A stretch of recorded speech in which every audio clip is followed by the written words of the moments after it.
Bonjour à tous et bienvenue dans ce nouvel épisode du podcast d'une expatriation réussie. Aujourd'hui, je vous amène à Los Angeles à la rencontre de Solène, sociologue de la santé installée aux États-Unis depuis plusieurs années. Après une première expérience d'expatriation au Canada durant ses études, elle découvre la Californie dans le cadre de sa thèse et développe un véritable coup de cœur pour cet environnement à la fois fascinant et plein de paradoxes. Dans cet épisode, Solène nous raconte son parcours entre la France et les États-Unis, fait d'aller-retour, d'opportunités académiques et de rencontres décisives. Elle partage les raisons qui l'ont finalement amenée à s'installer durablement à Los Angeles, entre ambition professionnelle et choix personnel. Elle revient aussi sur les réalités du quotidien d'expatriés, la fatigue mentale liée à l'adaptation culturelle, la complexité administrative, la distance avec ses proches ou encore la construction d'un cercle social souvent au sein de communautés internationales. En tant que spécialiste des systèmes de santé, Solène nous livre également un éclairage précieux sur le système de santé américain qu'elle a elle-même expérimenté, mettant en lumière des différences majeures avec la France et les enjeux auxquels sont confrontés les Français aux USA. Enfin, elle nous partage ce que cette expérience lui a réellement apporté. Un regard décalé sur le monde, une meilleure compréhension d'elle-même et une capacité à naviguer entre différentes cultures avec recul et résilience. Installez-vous confortablement et découvrez l'expatriation réussie de Solène entre réflexion, adaptation, quête de sens, dans un parcours aussi inspirant que nuancé.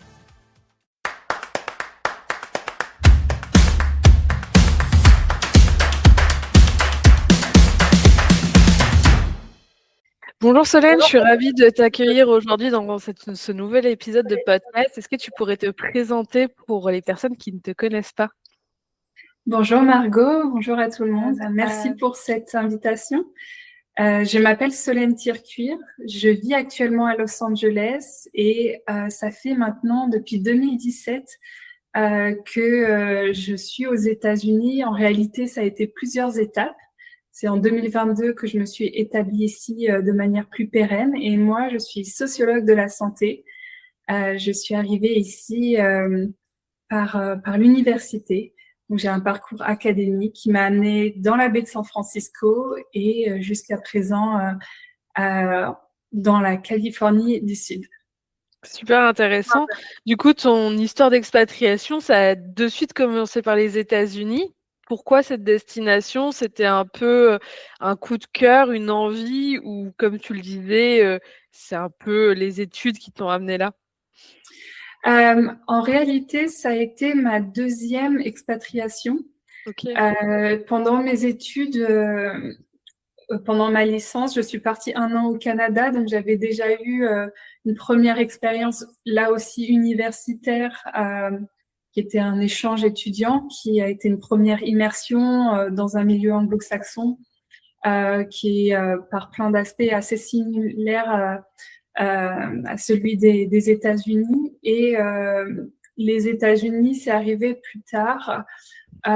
Effectivement, dans le cadre des études, mais des études plus avancées, on va dire, puisque comme je suis chercheuse, c'était durant ma thèse, j'avais la possibilité d'avoir des mobilités en tant que chercheuse invitée. Donc, j'ai été invitée à Berkeley en 2017. J'y ai passé quelques mois et pour moi, ça a été vraiment un coup de cœur, pas seulement les États-Unis, mais la Californie, déjà parce que ça me fascinait.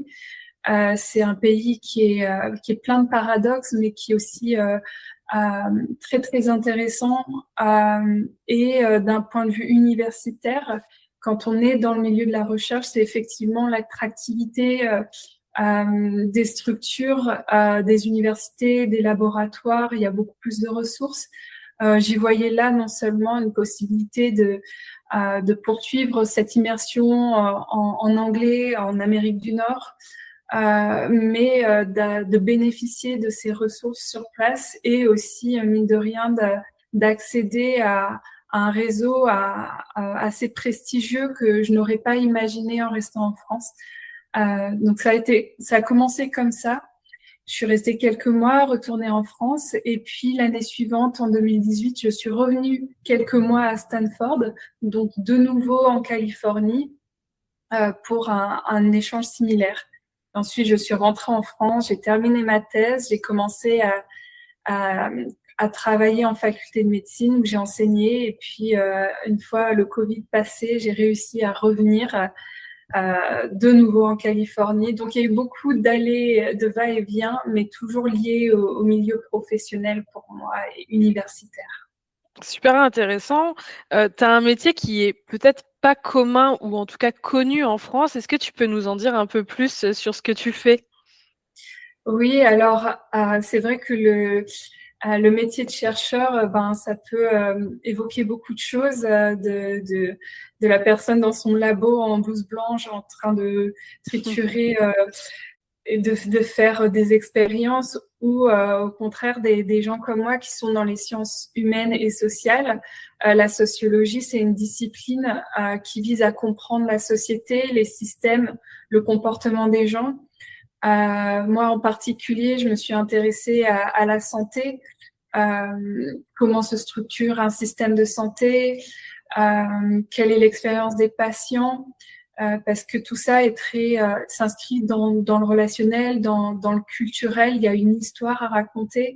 Et c'est d'ailleurs quelque chose qui m'a beaucoup interrogée en voyageant dans ces différentes expériences d'expatriation, c'est-à-dire que chaque milieu, chaque pays a sa manière de penser le soin, l'accès aux soins.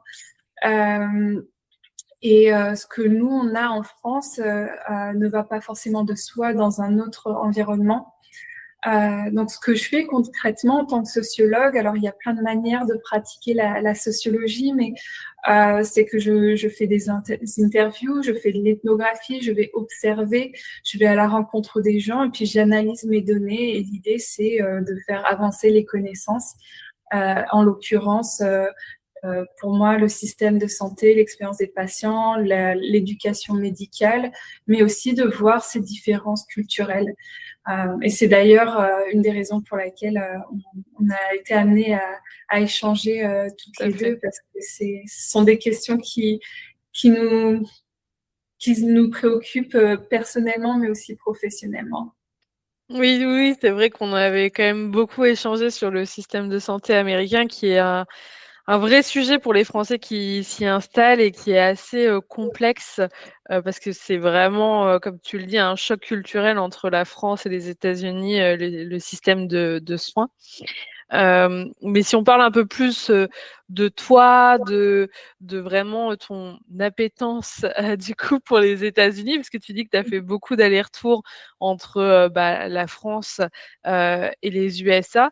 Qu'est-ce qui t'a donné, envie, bah, après le Covid, de vraiment partir t'installer et bah, de poser tes valises, là-bas quoi et d'y rester? En fait, c'est pas une réponse qui est simple pour moi. Ça n'a pas été linéaire en fait. Jusque-là, jusqu'en 2023, on va dire, donc un an après que je sois revenue. Euh, Ces expériences-là, c'était assez ponctuel et j'avais au contraire du mal à me projeter dans un pays en particulier. Mmh.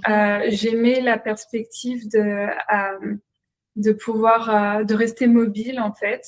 Euh, et justement, je commençais à avoir ces questionnements sur la manière d'envisager ma vie. Parce que quand je suis arrivée en 2017, donc j'étais en milieu de ma vingtaine, et puis progressivement, évidemment, le temps passe, puis les projets évoluent et les responsabilités aussi. Ce qui a été vraiment un déclencheur ensuite, c'est que j'ai rencontré celui qui est devenu mon mari ici, et je crois que c'est un sujet qui est finalement assez fréquent Mmh. dans l'expatriation, un mari américain et qui travaille ici. Et ça a fini par un petit peu acter euh, cet ancrage que j'ai actuellement, mais qui n'était pas forcément ce que j'envisageais de faire, justement parce que même si je suis très contente d'être venue, j'ai beaucoup de gratitude, mais aussi d'attache pour la France. C'est mon pays, c'est là où je me sens le plus adaptée. Ici, c'est vraiment la complexité du quotidien. C'est accepter d'être décalé. c'est des compromis aussi. Alors, je suis ravie d'être ici actuellement. Mais voilà, pour te répondre, c'est un ensemble d'éléments Ouais. qui font qu'actuellement, je suis là. L'amour fait beaucoup et souvent. Tu n'es pas la seule avec qui j'ai échangé qui s'est retrouvée aux États-Unis par amour et qui en tout cas y reste. Mm. Bah, tu disais que tu avais beaucoup de gratitude pour la France, que bah, c'est un pays où toi tu te sens adapté. Est-ce que tu as déjà envisagé du coup avec ton conjoint de vivre en France ou peut-être dans un autre pays? C'est une bonne question. Actuellement, on n'envisage pas de bouger. Ça reste une question que l'on se pose. Puis lui, de même, dans quelques années, il pourrait demander la nationalité française. La question de l'Europe reste tout à fait envisageable à l'avenir.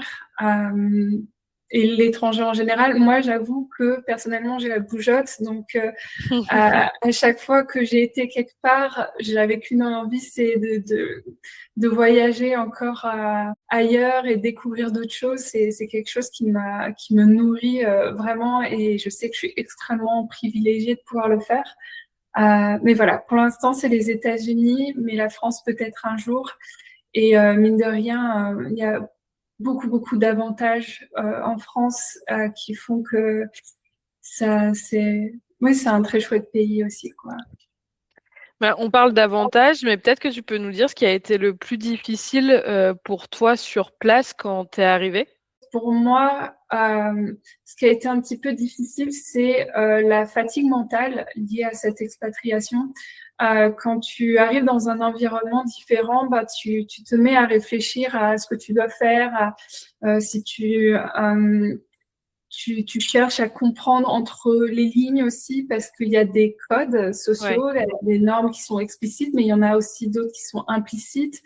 Donc, il y avait beaucoup de fatigue liée au quotidien, en plus du fait de s'adapter à la langue et de continuer à apprendre.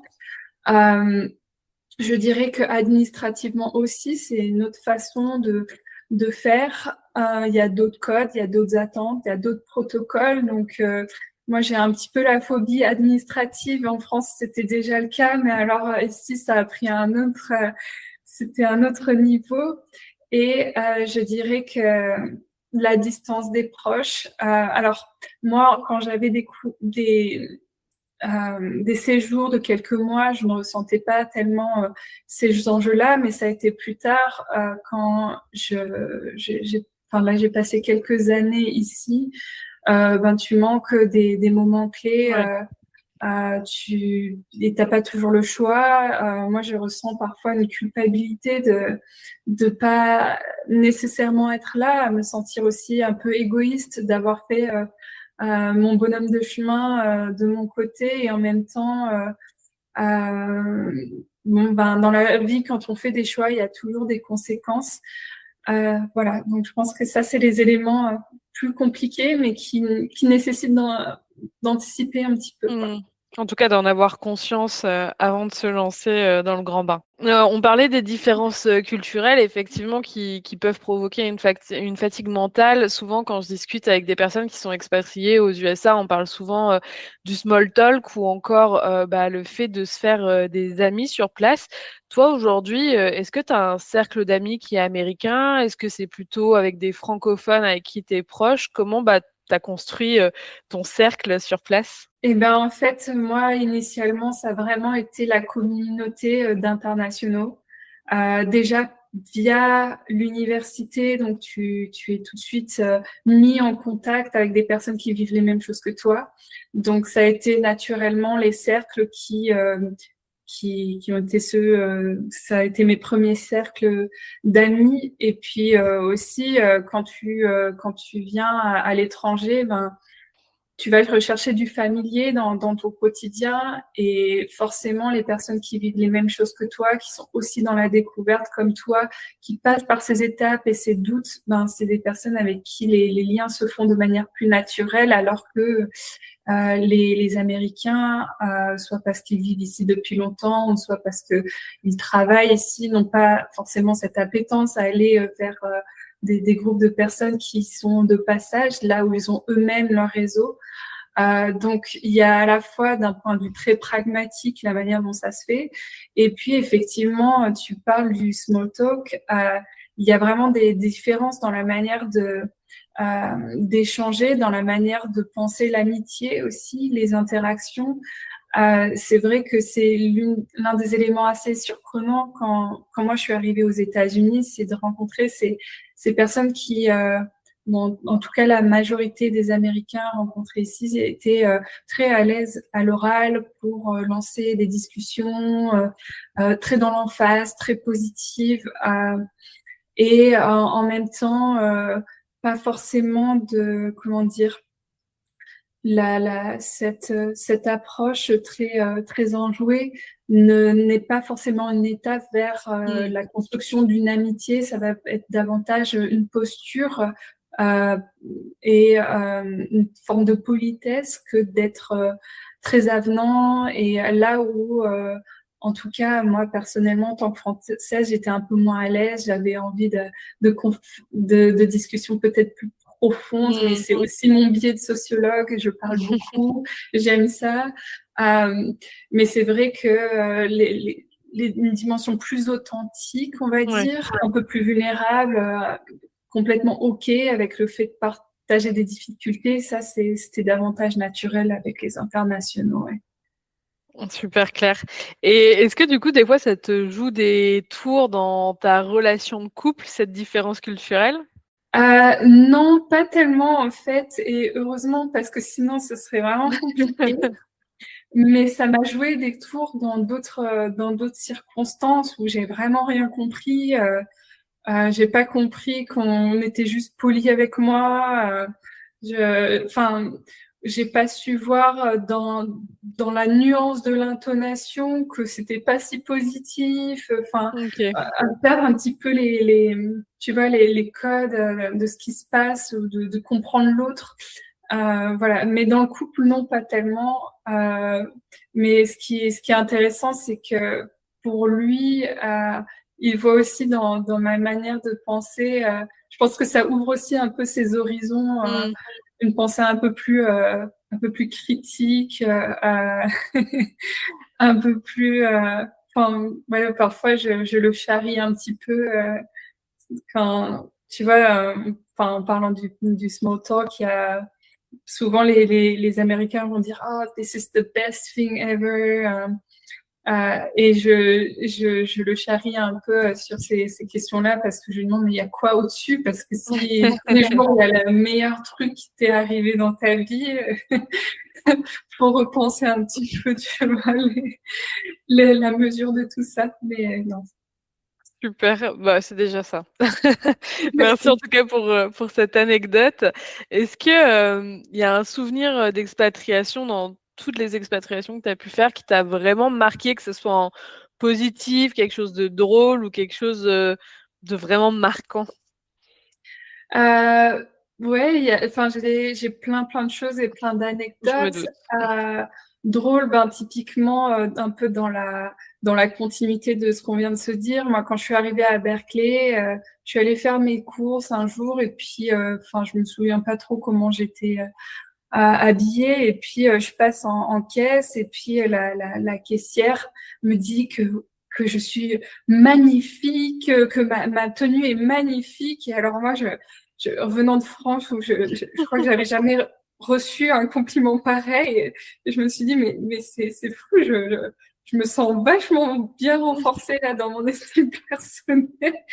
Et avant de me rendre compte que en fait c'était, enfin, qu'on La était tous politesse. magnifiques, Ouais. que nos tables c'était les plus belles et tout ça, et que c'était une manière d'interagir, d'être super gentil et tout ça.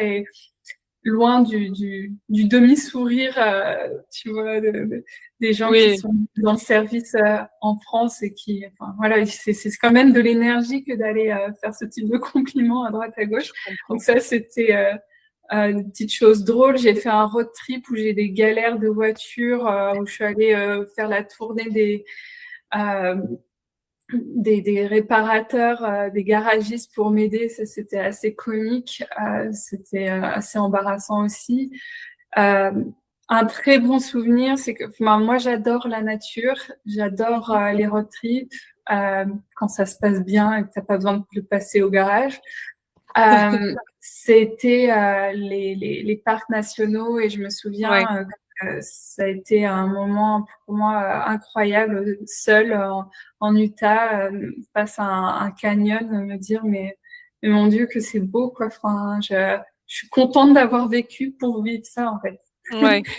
Euh, voilà. Et puis moins chouette, enfin ça a été des soucis de santé que j'ai eus ici et ça a été vraiment la manière de gérer tout ça qui a été très compliqué pour moi. Donc C'était ma prochaine question. C'était la santé dans tout ça. Bon, c'est un sujet que tu maîtrises quand même assez bien. Et on a déjà eu l'occasion d'échanger toutes les deux bah, sur le système de santé américain. Mais bah, est-ce que tu serais OK pour nous raconter un peu ce qui s'est passé et comment bah, tu as géré tout ça? ouais, ben en fait déjà moi, quand je suis partie aux États-Unis, je me suis dit, ben, je suis, comment dire, un peu la checklist de la paperasse à faire avant, Ouais, avec mon assurance santé, ma mutuelle, machin, mais c'était un peu le truc rébarbatif, faut que enfin, tu penses jamais que ça va t'arriver, et en fait, j'ai eu un souci un matin, j'arrivais quasi pas à tenir debout, enfin, je me sentais hyper faible, et puis je me suis dit, ben là, il n'y a pas le choix, il faut que j'aille quelque part. Je suis allée sur mon Google Maps, j'ai vu un emergency care, un truc comme ouais, ça dans la rue, enfin, à 200 mètres, et puis je m'y suis pointée. Enfin, c'est un peu le cliché. On m'a tout de suite demandé ma carte bleue, et là, je me suis demandé à quelle sauce j'allais être mangée. Et bon, voilà, je suis restée en tout et pour tout 15 minutes.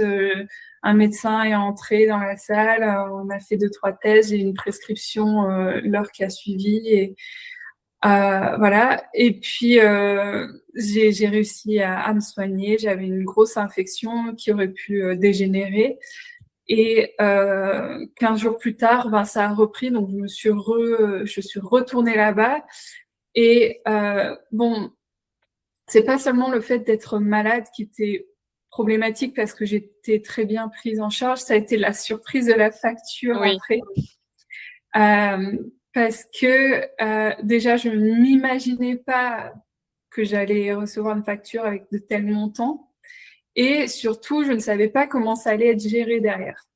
mhm, Je pouvais pas juste balancer la facture par mail à ma mutuelle.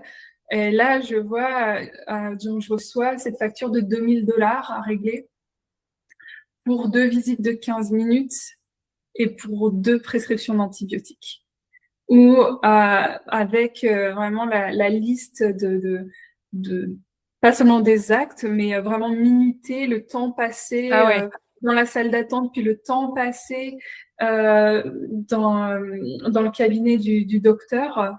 Et avec la facturation liée à ça, parce que en fait, moi, j'ai pas réfléchi, je suis pas allée dans un réseau particulier, je me suis pas ouais. orientée de manière pragmatique, j'étais en mode un petit peu à me dire, ben, c'est un peu le code de déontologie médicale va prendre soin de moi.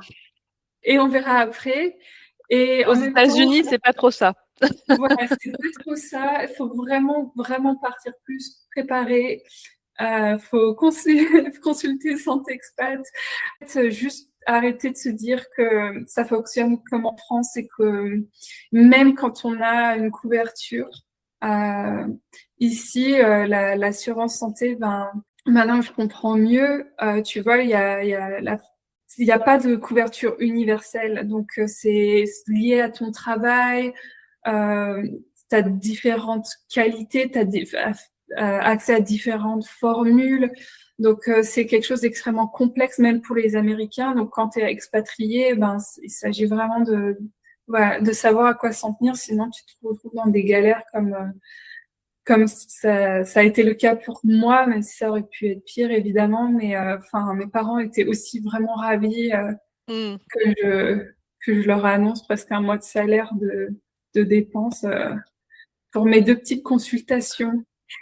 Ouais, ouais, non, c'est sûr que si on fait pas attention, ça peut coûter très cher. Et aux États-Unis, il y a tout ce qui est réseau de soins, etc. Nous, on fait beaucoup de sensibilisation auprès de nos clients par rapport à ça pour éviter les avances de frais et la situation dans laquelle tu t'es malheureusement retrouvé, où derrière, c'est un peu compliqué de négocier avec les assureurs, même si en général, on arrive à trouver des solutions pour limiter la casse en tout cas. Mais effectivement, toujours être prévoyant. L'expatriation, c'est forcément une expérience qui change une vie. Toi, tu dirais que c'est quoi ce que l'expatriation t'a apporté de mieux aujourd'hui? Effectivement, ça change une vie. En tout cas, ça change un peu enfin, ça change ta trajectoire, évidemment.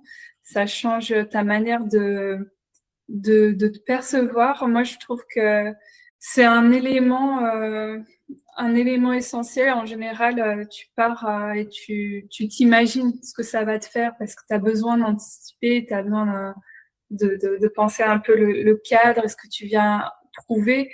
Et pour moi, j'ai réalisé ce que j'étais en train de chercher dans cette expérience plus tard, en fait. Pourquoi c'était si important pour moi. Et je dirais que ouais, moi, ça a décalé mon regard. Alors, ça semble un petit peu bateau, mais en fait, c'est tellement confrontant. On banalise beaucoup l'expatriation et les voyages, alors que en fait, d'un point de vue générationnel, c'est extrêmement récent. Et puis même d'un point de vue, si tu penses à la population de manière globale, comme je le disais tout à l'heure, c'est une situation vraiment privilégiée de partir comme ça. Même si on s'imagine que les États-Unis, en l'occurrence, c'est assez proche puisque c'est un pays occidental aussi bien développé, avec un certain nombre de codes communs. On a vraiment beaucoup d'influence en France des États-Unis et puis historiquement les racines européennes pour beaucoup d'Américains. Mais mine de rien, c'est une expérience qui te confronte beaucoup, qui te confronte dans les difficultés, par exemple, besoin de résilience, qui te confronte aussi à ta manière de penser, au cadre de celle-ci. Et puis, ça t'amène aussi, enfin moi personnellement, à apprécier davantage ce que j'ai appris et vécu en France, apprendre à apprécier aussi des éléments ici que j'aurais pas imaginé apprécier. Par exemple, le small talk et l'aspect très renforcement positif américain, a priori assez superficiel, mine de rien, ça fait du bien. Moi, je me sens soutenue dans mes projets, dans mes idées. Il y a cette mentalité-là. Donc, moi, je me suis découverte aussi une force du fait de cette expatriation. Et je pense que c'est pas quelque chose qui est très simple. Ça nourrit quoi qu'il en soit et où qu'on ait envie d'aller ou de rester, en fait. Voilà, c'est ce Top, que je dirais. c'est super clair et très intéressant dans la vision, dans ta vision justement du départ à l'étranger. Aujourd'hui, si tu devais repartir pour la toute première fois, ça Mm. serait quoi le conseil que tu te donnerais? Bon, outre le fait d'être préparé, d'anticiper un petit peu, je prendrai contact avec la communauté qui est sur place. J'essaierai de m'informer parce que je trouve que créer déjà de la familiarité, c'est rassurant. Ça permet aussi d'avoir un petit peu des repères.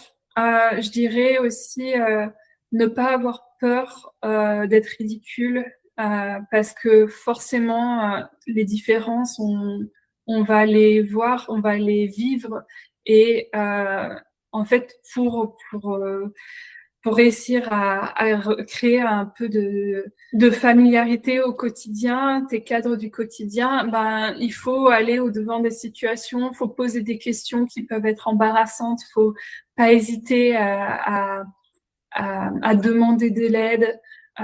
Donc avoir un peu moins peur de voilà gérer l'incertitude et en restant humble et en se disant bon ben c'est pas grave, il faut que je m'en sorte et puis euh, en fait où qu'on aille, il y a des gens qui sont extrêmement bienveillants et c'est très très chouette et donc ne pas avoir trop peur de et puis de dire n'importe quoi aussi même en anglais et puis bon ben ça passera quoi. On s'améliore toujours, ça c'est juste une question de temps l'anglais. Mais, effectivement, pour les personnes qui sont intéressées aussi pour, créer du lien plus facilement, avant même d'arriver sur place, il existe, des accueils, par exemple, la FIAF, le réseau de la FIAF, qui, permet d'échanger avec des gens qui sont déjà sur place ou même les groupes Facebook. Il y en a quand même de plus en plus maintenant. Donc il y a vraiment des solutions, pour, faciliter, ou en tout cas, essayer de gérer au mieux, son arrivée, sans trop de stress, même si l'appréhension fait partie, de l'aventure. Mais merci beaucoup, pour cet échange, c'était hyper intéressant et ton métier est aussi, passionnant. On n'hésitera pas à mettre le lien de ton LinkedIn pour que les gens puissent aller voir, un peu plus, ce que tu fais. Est-ce qu'il y a un dernier mot avant qu'on clôture cet échange que tu voudrais dire à la communauté? Bah déjà, je suis vraiment ravie de cet échange et bon, tu viens de mentionner à l'instant un réseau qui permet aussi de se connecter, de se préparer. S'il y a des personnes qui sont intéressées par la Californie, par Los Angeles, ou qui viennent pour des raisons professionnelles à l'université, qu'elles n'hésitent pas à me contacter. Euh, c'est ce qu'on a fait avec moi. Ça a vraiment été des mises en lien comme ça qui m'ont permis de saisir des opportunités, qui m'ont permis de créer des amitiés. Je dirais que oui, par ailleurs aussi sur les questions de santé, moi c'est quelque chose que je fais beaucoup aujourd'hui, c'est-à-dire que je pense que comprendre le système de santé est crucial, qu'on soit patient, qu'on soit usager ou qu'on soit un professionnel qui, de près ou de loin, est impliqué dans cette industrie-là, parce que ces éléments, ces différences de système de régulation et culturelle viennent vraiment participer de ce à quoi on peut s'attendre. Il faut vraiment se préparer à un autre état d'esprit. Euh, voilà, mais en tout cas, pour cette interview, moi, je suis ravie de partager cette expérience. Je trouve ça très, très chouette comme projet et d'avoir des portraits parce que mon expérience, elle est valable pour moi. Elle est vraiment incarnée dans ces projets, cette progression, dans ces personnes que j'ai rencontrées, mais ça ne veut pas dire que ça va être la même chose pour quelqu'un d'autre qui écoute aujourd'hui. C'est vraiment un parcours individuel et personnel aussi introspectif et que je trouve aussi très très très très chouette. Je trouve très chouette de garder ça en tête. C'est vraiment être entrepreneur de soi que d'immigrer. Donc voilà, si c'est une envie qui est là depuis un moment, que ce soit les États-Unis ou ailleurs, je pense que c'est important d'aller vivre ça, que ce soit pour un séjour court ou pour un séjour long. Merci beaucoup, pour ton retour et pour tes mots, et on se reparle très bientôt pour parler, santé certainement, aux USA. Bonne journée. Bonne journée également.